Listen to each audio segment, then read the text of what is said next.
ምን እያደረግሽ ነው? ቤሉ ልጄ እንኳን ደህና መጣ። ስታመሽ እኮ በጣም ተጨንቄ ነበር። ልጅት ማንሽ? ምንድነሽ?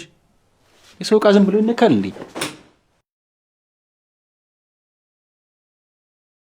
ቁም ሳጥንን ሳየው ተዘበራርቆ ነበር። ይቅርታ እንግዲህ ያገዝኩ ስለመሰለኝ ነው። ስሚ፣ ማንም ልትሆኚ ትችያለሽ። ሁለተኛ ግን እኔ በሌለሁበት ክፍሌ ገብተሽ ልብሴን መንካት ይቀርና ይሄን የበሩን መክፈቻ በእጅሽ እንዳትነኪ። እንዴ እኔ ደስ የሚል ስለመሰለኝ ነው። በቃ አትቆጣኛ። አሁን ውጭልኝ።